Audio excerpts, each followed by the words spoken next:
Welcome home, everybody. That is to the Conscious Home podcast. I'm your host, Blanche Garcia. This is technically our first episode, and I'm not going to lie, it's a little bit of a nerve-wracking episode, but I figured we can't go into Conscious Home and all of the amazing things that we're going to talk about without understanding the foundation of how Conscious Home came to be. And like any, endeavor that's passionate, that is really unique, there's always a story. This is my story. It's a very personal one, and I've honestly gone back and forth so many times on whether to share it because it's a little crazy. You know, there's like moments in your life that you're like, I can't believe things like this happened. And talking to you right now, I would probably say you would never guess that this is how this all came to be. So here we go. It's 2020, and I think that I'm a pretty reasonably successful person. I've been designing for about 28 years. I've been on TV, married at this point. I'm pregnant, about to have my daughter, super excited, but I've always been really connected and intuitive in a parallel to my life. Whereas I've always been a designer for the past,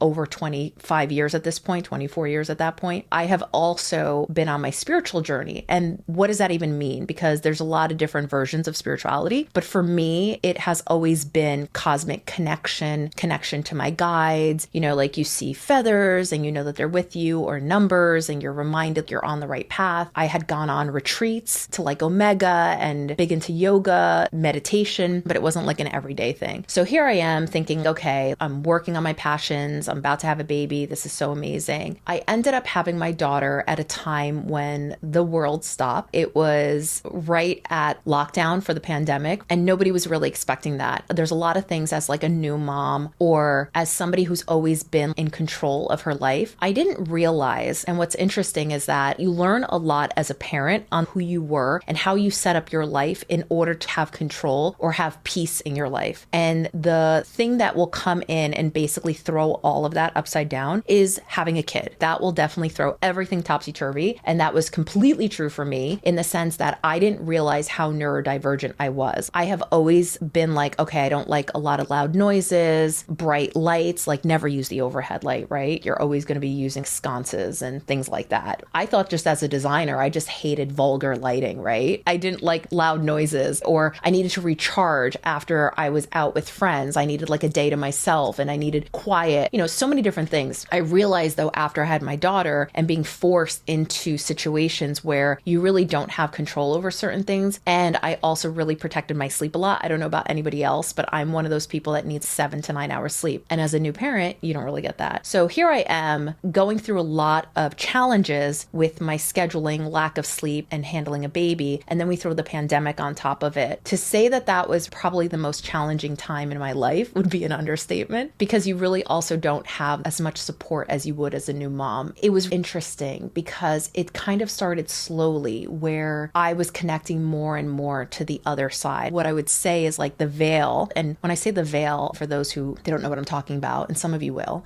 is that there are so many different layers to what's happening in our reality. There is our physical reality and the things that we see and touch, like I go to work, I put my pants on. And then there's what's beyond the veil, the things that we pick up, but we don't always see. And those things are really just energy. When you feel energy in a room, those are kind of what I call like the fairy dust of life. It's almost like you can breathe air, but you don't see it, but you know it's there. It's kind of that. So that veil, that other layer, is where our guides operate, our angels support us. And I feel like we're all born with a connection to them. And as we get older, we forget, because as kids, we are babies, we are more in tuned. So as we get older, we get so pragmatic, we are forced to leave our fairy dust behind and pay attention to the physical world, because that is what we can see. It's tangible. And those who are really lucky don't lose that. And so my connection to the other side, I always wanted a stronger connection, but I still felt it there. There was a week there, my daughter was about 6 weeks old, that I started feeling more of a connection to the other side. I started feeling like I was easily able to jump into getting downloads or getting information about all sorts of things, about the life I was living right at this moment, about intuitive insights, about family members, friends, the future, even my daughter, my marriage. There were so many things that were coming in that at first I'm like, wow, this is really cool. Like as a new mother, I'm opening up this kind of third eye and, birth this new energy. But as the week unfolded, I realized that it was less and less within my control, that I was becoming untethered. And what that means is that the anchor that normally keeps us in this plane as a human and as a person on this planet, I didn't feel as grounded. So I couldn't control when I was connecting, and I couldn't stay as much as I wanted to, which you have to as a parent. You have to like do things like breastfeed and change diapers and do all these things. I realized that something was wrong, and not wrong in the way like, oh my God, I feel anxious or I feel upset or mad or any of those things. I just felt I was constantly getting downloads, constantly connecting. I was constantly feeling that energy. Because it was COVID, there was no connection to anybody. Like you couldn't get to a doctor, you couldn't get somebody coming over. My husband noticed, and I actually remember saying to him at one point, it was really poignant for me. I had woken up the night before. I had remembered singing to my daughter to get her to sleep and giving her bottle. And I remember getting all these different insights that something was coming that I couldn't control. And I remember waking up, and I was up before him. And when he woke up, I said to him, I was like, I need you to pay attention to how I take care of her today and the things that I do. And I'm going to give you some instructions because I have a feeling that I'm not going to be here to take care of her, which is crazy to me. I'm like, what does that even mean? But that's the information that I got. Within a couple days, it was just really hard for me to really be present. And so my husband noticed it. He didn't know what to do because obviously I'm the one experiencing it, but he's like, where do I go with this? And I ended up being dropped off because you couldn't go in. Nobody could go in other than me at the hospital. And I ended up spending a whole week basically being evaluated in the psych ward. And for me to even say that out loud seems kind of crazy to me. And it seems out of body. I can't believe I'm saying this out loud, but it really is true. And what's interesting to me is that it happened to me. Like I'm the person that people come to for advice. I'm the person that people are like, yeah, Blanche takes the lead. She goes after what she wants. She works out at this time. She eats right. She does this, blah, blah, blah. I'm a very balanced person and really take care of my life. And so it was so crazy to me that my life had been so out of control. And I remember being driven to the hospital and a song had come on the radio. And my mother and my husband were in the car with us. And I remember turning to them saying, is today the day that I die? Because I literally thought that I had said goodbye to my daughter for the last time. I was like, wow, I just didn't see it ending like this. I didn't see that this would be the end and that I'd have a daughter that I really wanted and that this is where my story ends. So I really felt that going there because you have to remember it's the pandemic. I wasn't being present. I feel like I was untethered. And so when you see a bunch of doctors come out in masks and saying goodbye to your husband and your mom, you're kind of like, I don't know if I'm ever coming back out of here, especially in the pandemic. Who knows if I end up getting COVID and I just can't come back out, because that was pretty much a reality. I remember, it's really interesting, I had a handkerchief, and I've had this handkerchief for a long time. I remember I had a reading from a psychic maybe years earlier, and she's like, I want you to get on a handkerchief and have it engraved or like sewn in. It's going to say, trust yourself, bitch. And I know that sounds really crazy. It says, trust yourself, bitch. But I've always had it on my nightstand. So I don't know why, but that day when we were going, I picked it up off the nightstand. I put it in my pocket. When I was going to the hospital and I was saying goodbye to my mother told me, she's like, stick it in your bra because then you can keep it with you because they're going to take everything from you when you go in there. And believe it or not, that was what I would call my talisman, that while I was in there and working through the reality of where I was and disconnecting from my intuitive, in a way, body so that I can take care of the things that were right in front of me, like taking care of my body, my fitness, my mental health, right? To do those things, I always had that handkerchief as like my talisman to like trust myself, because when you're in those situations as a mother that just had a baby, and what I believe really happened was that it was a mixture of two things. The physical is I gave birth to my daughter. I had to be induced twice. I had an epidural. It was not the birth that I planned. The birth that I planned was like a natural birth, and it was going to be like nice and soft, and it was going to be beautiful, and I had music picked out,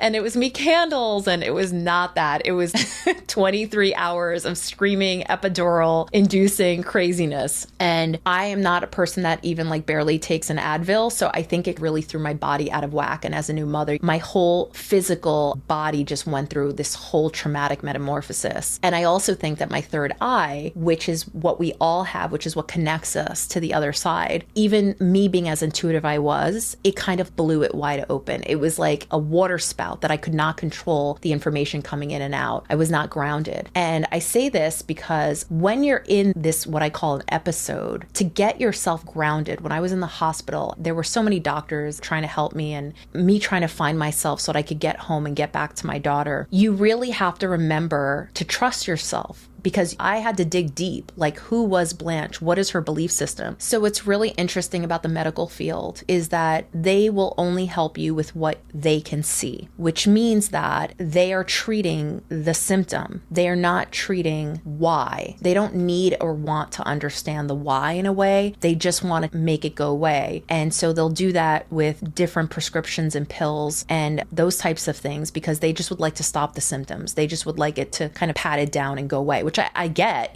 because if it goes away, then you're fine. But they're not really going deep into the why. And for somebody who is really intuitive and spiritually aligned, there were so many different layers. But at that time, when I was in the hospital, the universe and my guides were like, we have to handle that later. Right now, we need to bring you back to earth. We need you to have your root chakra really like anchored in. And the root chakra controls everything that is physical, material, safety. So we need to make sure that you're safe, Blanche. We need to make sure that you're back to being Blanche, and then we can work on the other aspects of you now with this new heightened intuitive awareness where we go from that. So when I was in the hospital, they would call, when I would say to them, oh, these are the things that I'm experiencing, they would call that magical thinking, which is interesting. Like, what was magical thinking is things like when I would say, oh, I just always believed my guides and my angels were with me, supporting me and giving me signs. And they're like, yeah, that's what we call magical thinking. And you're just like, oh, okay, I just thought that that was my divine feminine connecting to my energy and supporting everything in my fucking life. That's what I thought I was doing with my life. I thought I was leading it in the direction of my passions, but it's magical thinking and I should just shut the fuck up. That's what I felt.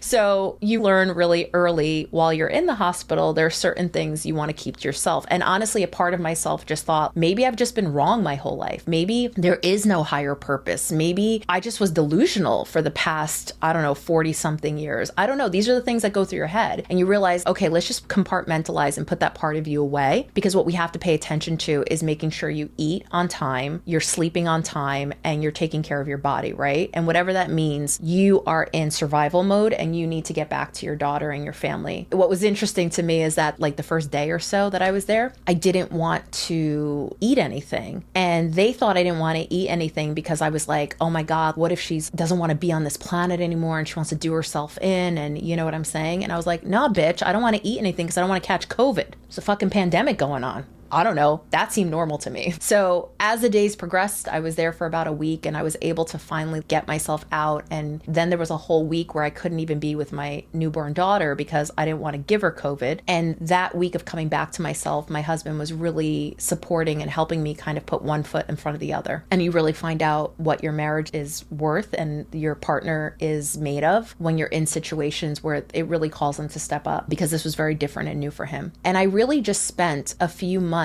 it was just clouded, like finding my way through the woods, finding myself again, like I had gotten off the medication. They had said to me, we don't know, you didn't have any negative or bad tendencies or thoughts from what we can hear. But the only thing that we're not sure is this like a postpartum psychosis? And that's the only thing they can assimilate with. And I honestly don't know, because I didn't have any negative thoughts or feelings. I just was connecting to the astral plane 24/7. So I don't think they have really like a diagnosis for something like that, really. But after a few weeks, I was honestly able to get off of medication. And this is me saying that there are times in our life where we need that, and that's support, because I can't really say anything negative about it. It got me from point A to B. But also what I realized as I was connecting more to my root chakra and trying to figure out was my life just full of wishful thinking, or was I really this intuitive being that connected to the other side? Was I delusional or was it real? And that was the question that sat with me for honestly 6 to 8 months, if not a year. But I realized the things that I thought that I had taken for granted while I was single without a kid were getting 8 hours of sleep, meditating, eating certain fruits and veggies, going on walks, connecting to nature, journaling. These were things that I thought I just loved to do. I didn't realize until I had to get back to myself that they were a necessity. It's what I needed to do. And as I started doing more of these practices and I started meditating every day, I realized realized that I could connect to my guides and my angels and to my soul team, I call them, or my galactic team that's out there. I could still make that a part of my life, and it was stronger than it had ever been, but I could do it with the control and balance. And what does that look like? I evaluated everything because I didn't know if I even wanted to be a designer. The design business that I had felt so like shallow, so surface compared to the type of person that I had transformed into. I had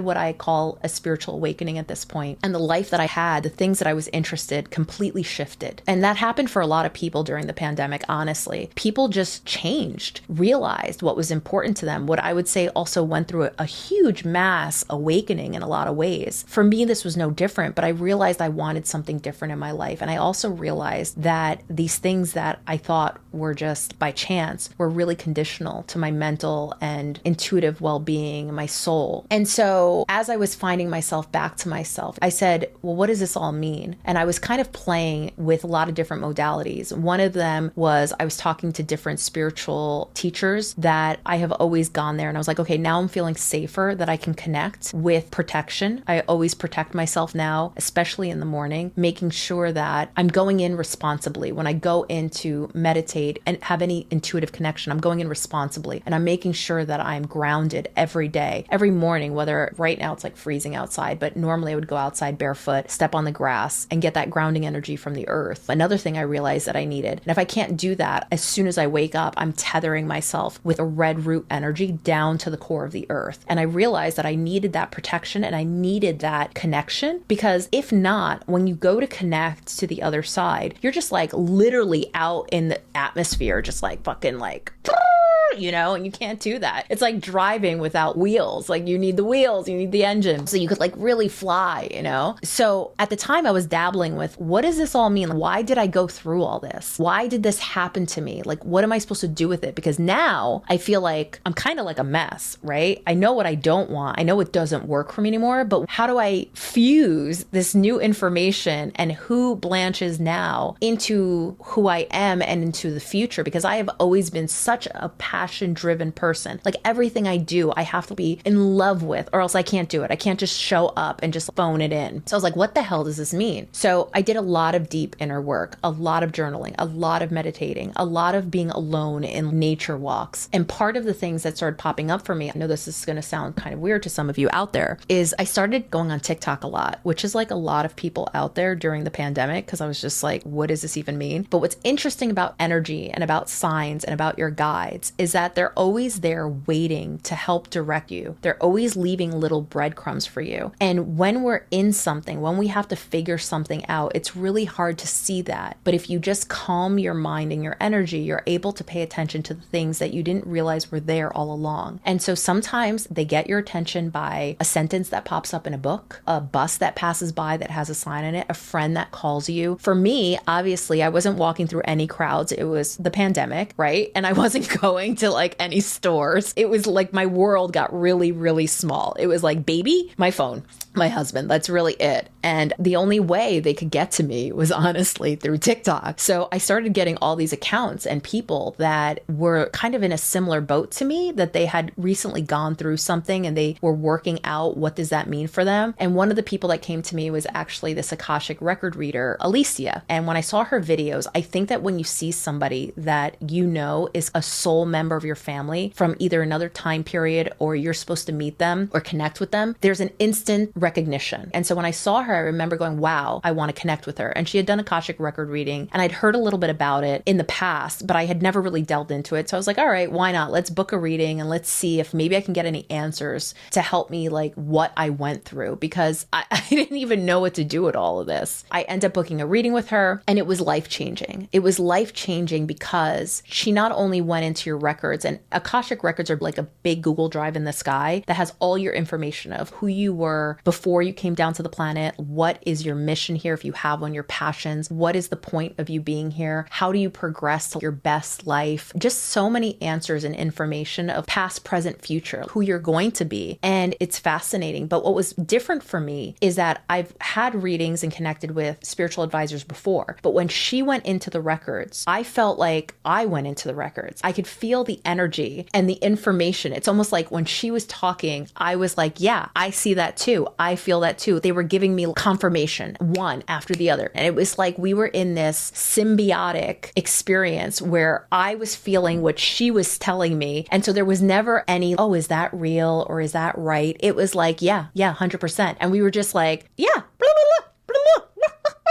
And it was just so amazing. And she shared this prayer with me, the opening prayer that you use to get in and to close out this session. And she was like, I'm going to share this with you because what they're saying is that you're going to be using the Akashic Records in your work. I don't know how, but basically you're going to be using it. And this was for you, not to you. This was done. And this was for the next version of who you're going to be. And I don't know what that means, but they say somehow you're going to be doing this work and you're going to be connecting all these things that you've learned into what you do, which is great. It's like eye-opening, right? But you also finish the session and you're like, and now what the hell do I do? Now what do I do with all this? So then you're just going back in and figuring it all out. Fast forward, I literally started using the Akashic Records, going in and asking the questions like, what does my business want to be for my highest good? What do I do with this information? How does this become my reality? Because I was used to running my business a certain way. I was used to living my life a certain way. And the answers I got for myself were honestly, let's put into a program or into reality that other people can understand and assimilate to all the different tools that you use to connect your mind, body, and home and soul. And I use so many things that have to do with not only interior design, but intuitive connection and soul-based living and nutrition and mindfulness. I realized I wanted to put those all together, that there was really nothing out there that had them all together. There was like feng shui, right? Which is great. But what I don't love about feng shui is that there's one way that you're supposed to set up your space. So if you don't love the color red, well, you're screwed because that color is the color that's going to bring passion into your life. That's the only color. Or you put it in a dining room. But what if you like had a really bad visceral reaction to red in dining rooms? I don't know. It was just like very one tonal. And I'm a well AP and a lead AP. So sustainability, right? Healthy planet, and a well AP, like the inhabitants experiencing the space. I believed in all of these things. I mean, I wrote a book years ago, Empower Design, that literally every publisher was like, why don't you write a design tabletop book? Do not write a book about the energy of space. And I was just like, no, this is what I want. So I've always been on this track, but I realized I had to go deeper. The experience that I had being in the hospital, and honestly, even when I got out of the hospital, I went from what they would call postpartum psychosis. I went to postpartum depression, postpartum insomnia, postpartum anxiety, you name it. The universe was like, nah, bitch, we're giving it all to you. So those experiences now gave me information. They gave me empathy too. But by the way, that's what experiences do. They give you compassion and empathy, but it also gave me information. And so I created 6 archetypes. And when I was in my sessions with myself, with going into my records and meditation, I started writing out what are these archetypes, and they're significant quadrants that all of them need to be in alignment and balance to really have a beautiful, abundant life. And it was really just putting into writing a lot of the things that I already do for myself. Like when I'm going through a certain transition, like I was going through, by the way, in 2020, I really needed kin because it was grounding, and I really needed bliss because, let's face it, we all needed a lot of happiness at that point,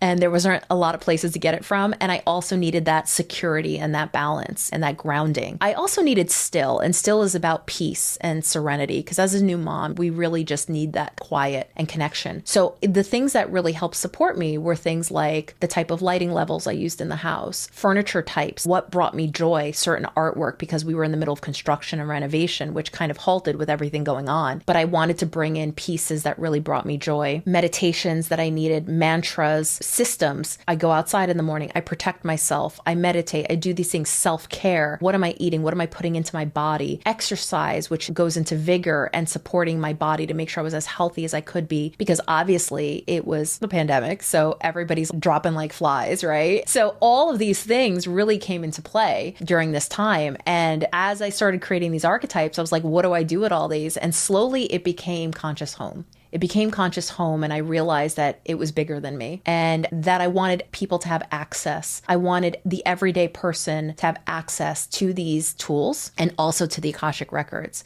because we all have an inherent right to this information. It's not gate kept. It's really ours. It's our divine right to have access to our own records, just like anything else, just like our own health and our own mental health, right? We should have access to this. So with creating the website, what's really interesting is that not only you can get to your archetype. Obviously the quiz helps because I was like, how do I assess who would need what in a way to help somebody get to their archetype? Because sometimes you think you need something or you want something, but it's not what you need. Like, I want more love and romance, so I'm going to go to Ardor. But what you need is really more kin. You really need more foundation. So I was like, how do I get somebody to that support that they really need? And so we created the quiz, we created the website so you can actually go to your own Akashic Records, and I try to show you the way that I was shown, and you make it your own. And that was about 4 years ago. And I'm going to be honest with you, I can't believe it's like I've had different lives in this life, and the person that I was before going into that is a completely different person than who I am now. I know that that happened for me and not to me, because it's not that it's not painful. It's not that it doesn't hurt because it was so traumatic and stressful, but I really feel like through the fire, the phoenix came out, and I'm so much more grateful and centered and know exactly what I want my time on this earth to be about and what legacy I want to leave for those who will remember me, and even for my daughter, the energy I want to create so that that light keeps going forward. And I want to end this with something really beautiful that I will never forget. During my time that week that I feel I was on another planet or in the ethos, I had the most amazing, beautiful downloads and visions that I will probably ever have in my life. And I remember one of them very specifically. And it was that through how crazy and how bad things seemed at that moment with the pandemic, and nobody really knew what was going on, I saw all of us, the ones that are really aware that they want something better on this planet. They really look at life as like tomorrow's a better day, and they want to create and bring joy and find happiness. And I saw all of us as these beautiful light workers holding hands and connected around the planet. There were so many more of us than there are those who don't want that. What happened through the pandemic, it was a silver lining that we realized, more and more of us are realizing, yeah, it's kind of like a dumpster fire, a lot of the planet, right? There's a lot of shit going on, but there's so many beautiful things that we have yet to create, that we can create this renaissance and really just create something beautiful. And even just the everyday connection of when you see somebody and just smiling at them on the street can change somebody's life. And that's what I saw and what I learned. And it was the most beautiful thing that I've ever seen in my life. And I realized that I was given a gift. I was given a gift to see something that not everybody gets to see. And so that's where Conscious Home came from. I know,